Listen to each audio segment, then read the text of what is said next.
And Jack joins us now. Isn't it funny? Even though he's so bad, like that moment there, you can't help but just utterly feel for him. And at the beginning of the new series, he's kind of haunted by the death of his wife, isn't he? He's totally haunted. Yeah, it's new territory, I think, for him. I don't think he's ever experienced anything like what he goes through. Yeah, it's like complicated grief. Well, it starts, and he looks like he's in control initially. It looks like it's going to be okay. Yeah, I think he's avoiding. He's sort of covering up portraits of her in the house. He's not letting anyone mention her name. He's getting on with his work. He's distracting himself, basically. Yeah. But fairly soon, it comes back and he realises that he can't. And there are 2 children there as well, so the added, which he has his own complications with. Totally, yeah, Valentine particularly. But, you know, Valentine obviously misses his mum.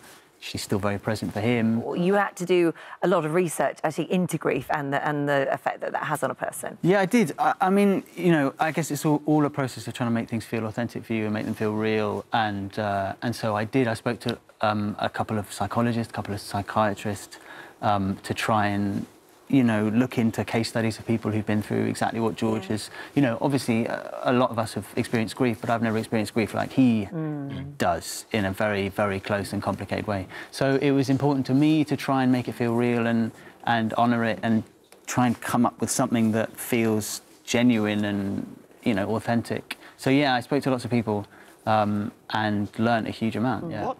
What does this do for the relationship with Ross Poldark, then? Because, obviously, Elizabeth was his first love. So does this soften them a little bit? Are they going to bond over this? Well, I think it's interesting. No, I think, you know, they share something obvious now. They both share the loss of her.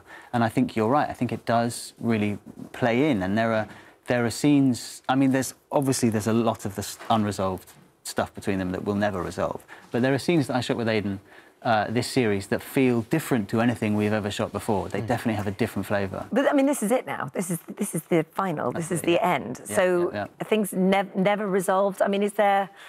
I mean, you know, they're never all going to live happily and ever. You're asking for the end. Yeah. What happens at the end? No, obviously there's stuff I can't say, but I definitely there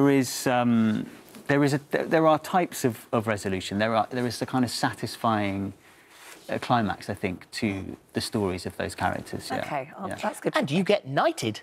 I do. Yes, it's huge. Yeah, I mean, it's big news. I had the sword.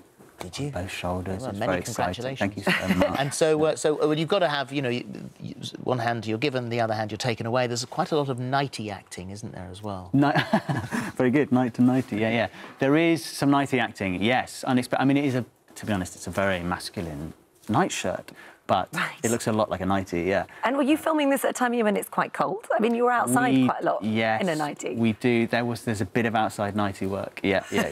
Which is that what they call it in the business? That's a technical term, yeah. So when you took your costume, I assume you didn't take the nightie? No, I left that firmly. So what have you got? But I did, yes, I did. For no good reason, really. I managed to persuade them to give me this full, beautiful black tailcoat suit. Oh, lovely. Which I'll never wear. Christmas Day. Christmas Day is a good idea. It's quite Christmassy. I mean, it's Friday now, you know. To be honest, I don't know why I didn't come in it. You shouldn't have done. You can go out in it. Are you working with Eleanor Tomlinson now?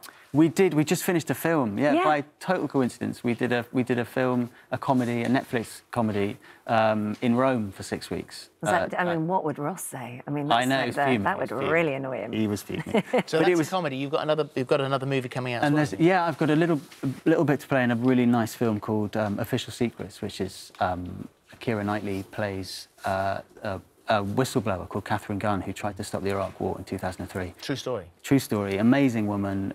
Great film. So that comes out in October, I think. And it's nice. They're very different to the last 5 years of Poldark. Will you miss it? I will miss it. Of course, I miss it already. It's weird talking about it as the final thing. Yeah, I mean, it's been an amazing 5 years for all of us. Well, it's such a huge reaction as well. I mean, people love it. So we're going to miss it as much as you do, that's for sure. That's nice. Thanks for coming in today. Yes, Jack. Thank you. Poldark Series 5. It returns on Sunday at 9 on BBC One. Thank you very much. Thank you.